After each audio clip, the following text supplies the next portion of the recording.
여러분 안녕하십니까? 우수근입니다. 이번에는요 미국 대선 후에 한미 중일 이 4개국의 외교의 전망 좀 해보고 싶습니다. 그런데 이 바이든이라든가 스가라든가 시진핑의 개인적인 어떤 공통점을 보면은 전망하기가 좀 유리하다라는 그런 점을 착안을 해서 말씀을 드릴까 합니다. 자, 바이든 시대가 개막이 돼가지고 뭐 외교적인 양태가 상당히 많이 달라질 텐데요. 세 사람의 공통점을 보면요. 그것이 어떻게 될 것인지를 대강 알 수 있다는 것이죠. 자, 관련된 공통점을 제가 두 가지 정도만 추려보도록 하겠습니다. 첫 번째, 이들 세 사람은요. 유연한 사고의 현실주의자, 리얼리스트라는 것이죠. 이들은 각국에서도 현실주의 정치인으로서 정평이 나 있습니다.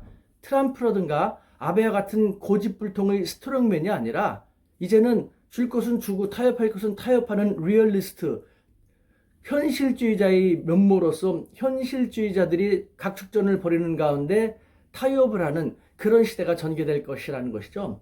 두 번째로 이들은요, 이념보다는 실리를 추구하는 사람들이라는 공통점이 있다는 것입니다. 이들은 좌우, 보수, 진보를 얘기했던, 특히 아베 같은 경우는 그냥 대화가 전혀 안 통하는 꽉 막힌 고집불통에 뭐 우파, 우익만 추구했지 않습니까? 그런 전임자들보다는 훨씬 더 실리를 추구하는 그런 공통점이 있다는 것이죠. 실제로 일본의 스가 총리는 일본에서도 포퓰리스트의 전형이다 라는 얘기를 들을 정도로 이데올로기 같은 것은 거의 생각을 하지 않고 있죠. 시진핑 중국 주석 같은 경우도 현실적으로 집권 이래 실사구시 정치만 표방해오고 또 추구해왔지 않습니까? 그 다음에 이번에 바이든 미국 대통령도요. 평생 어떤 특정한 이념보다는 자신의 판단과 당대의 여론 그리고 그 당대의 현실에 충실한 실리주의자의 전형이거든요. 이처럼 이들은 전임들하고는 폭 다른 리얼리스트에다가 실리주의자라는 공통점이 있다는 것이죠.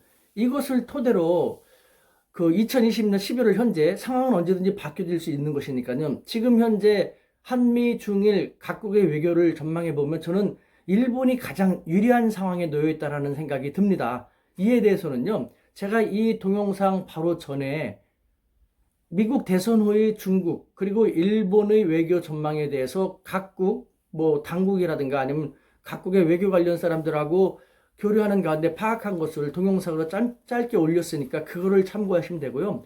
여기서는 간단하게 왜 일본이 유리한가를 얘기한다면요. 먼저 미국도 중국도 일본을 더욱더 필요로 하게 됐다는 것이죠. 그런데 이제는 일본의 입장에서는 자기들이 유리하게 미국과 중국을 어느 정도 조율할 수 있게 됐다는 것이죠. 무슨 말이냐? 자, 전임 트럼프 대통령과 아베 총리 시대 때는요. 뭐 개인적인 친분 관계를 통해 가지고 미리 뭐 밀월기를 보냈다고 하지만 사실은 전형적인 트럼프 스타일인 것이죠. 겉으로는 좋은 척하지만 안으로는 터무니없는 방위비를 요구한다라든가 일본에 대해서 너무도 많은 압박을 가했고 그래서 일본 사회는요 드러내주지 않고 고민을 했던 것이죠.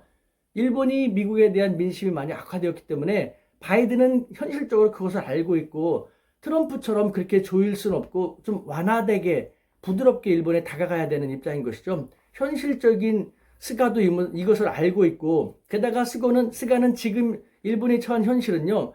4년 전 트럼프가 집권할 때 그때보다 미국은 국력이 더 쇠퇴하고 혼돈스러워졌고 중국은 더 많이 올라왔습니다.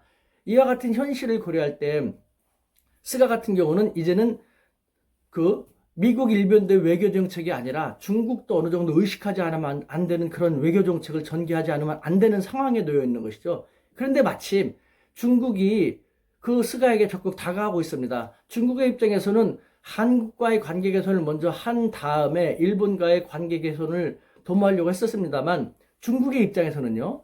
한국이 너무나도 미국과의 외교, 대미 외교에 빠져가지고 그쪽에서 뭐 중국을 제대로 쳐다봐주지도 않고 있기 때문에 중국의 입장에서는 이미 한국을 일단은 패싱을 하고 그러면은 일본으로 먼저 가자라는 식으로 외교 전술을 바꾼 것이죠. 우선순위를. 왜 그러냐?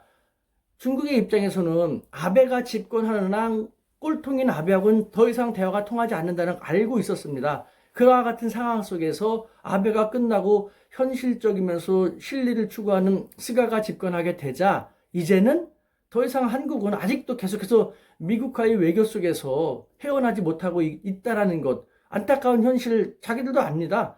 한국이 미국과의 외교가 되게 중요하다는 것, 한국이 중국하고 잘하려고 하지만 그래도 역부족으로 미국에 너무 치우쳐있던 그 현실을 고려하면서 이제는 일단 한국은 뒤로 미루고 일본에 먼저 다가가게 된 것이죠. 이처럼 미국도 중국도 일본에 대한 러브콜을 올리게 되고 그와 같은 상황 속에서 수가는 수가 특유의 현실적인 그 정치 외교 정책을 전개함으로써 앞으로는 일본 외교가 두각을 나타나게 될 여지가 있다라는 것입니다.